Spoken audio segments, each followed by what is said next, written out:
সরকারি প্রাথমিক বিদ্যালয়ের প্রধান শিক্ষকদের নবম গ্রেড এবং সহকারী শিক্ষকদের দশম গ্রেড বাস্তবায়নের দাবিতে বুধবার বিকেলে বেগমগঞ্জ উপজেলা পরিষদ প্রাঙ্গণে মানববন্ধন অনুষ্ঠিত হয়। পরে শিক্ষকরা উপজেলা নির্বাহী কর্মকর্তা মোহাম্মদ আরিফুর রহমানের মাধ্যমে অন্তর্বর্তীকালীন সরকারের প্রধান উপদেষ্টা বরাবর স্মারকলিপি প্রদান করেন। মানববন্ধনে বক্তব্য রাখেন বাংলাদেশ প্রাথমিক শিক্ষক সমিতি নোয়াখালী জেলা শাখার সাধারণ সম্পাদক আব্দুল আলিম ভুইয়া সুজন, বাংলাদেশ প্রাথমিক শিক্ষক সমিতি বেগমগঞ্জ উপজেলা শাখার সভাপতি হুমায়ুন কবির সহ সভাপতি আবুল বাশার বুলু, নির্বাহী সভাপতি কাজী মমিন হোসেন আরজু সহ শিক্ষিকাবৃন্দ। মানববন্ধনে শিক্ষকরা বিভিন্ন যুক্তি তুলে ধরে বলেন, বাংলাদেশের বিভিন্ন বিভাগের একই শিক্ষাগত যোগ্যতা নিয়ে অনেকেই দ্বিতীয় শ্রেণীর মর্যাদা দশম গ্রেড পেয়ে আসছেন। যেমন সরকারি মাধ্যমিক বিদ্যালয়ের সহকারী শিক্ষক পদে নিয়োগ যোগ্যতা স্নাতক সমমান, তাদের বেতন গ্রেড দশম। পুলিশের সাব ইন্সপেক্টর পদে নিয়োগ যোগ্যতা স্নাতক, বেতন গ্রেড দশম। কিন্তু সরকারি প্রাথমিক বিদ্যালয়ের সহকারী শিক্ষকদের নিয়োগের শিক্ষাগত যোগ্যতা স্নাতক হওয়া সত্ত্বেও তাদের বেতন 13তম গ্রেড অর্থাৎ তৃতীয় শ্রেণীর, যা অত্যন্ত লজ্জাজনক।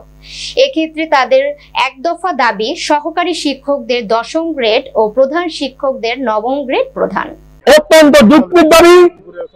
আজকে বৈষম্য বিরোধী সরকার, ইন্টেরিয়র সরকার বাংলাদেশে অবস্থান করতেছে।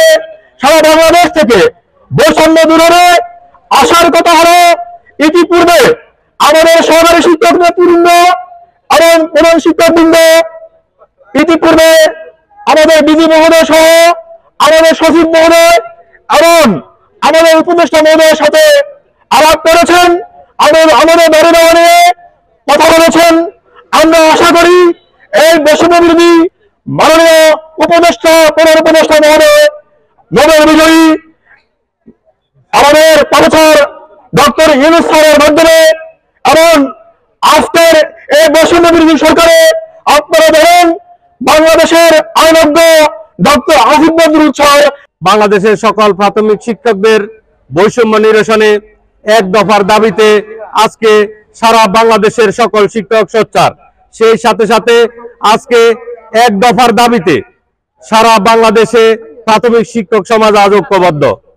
তারই ধারাবাহিকতায় কেন্দ্রীয় সিদ্ধান্ত মোতাবেক আমাদের আজকের এই 2/10/2024 সারা বাংলাদেশের সকল ইউনো মহোদয়ের মাধ্যমে মাননীয় প্রধান উপদেষ্টা বরাবর আমাদের স্মারকলিপি যাবে এই এক দফার। সুপ্রিয় প্রিন্ট ও ইলেকট্রনিক মিডিয়ার নেতৃবৃন্দ, আপনারা জানেন যে সারা বাংলাদেশের প্রাথমিক শিক্ষকরা দীর্ঘদিন বৈষম্যের শিকার হয়ে আসছেন।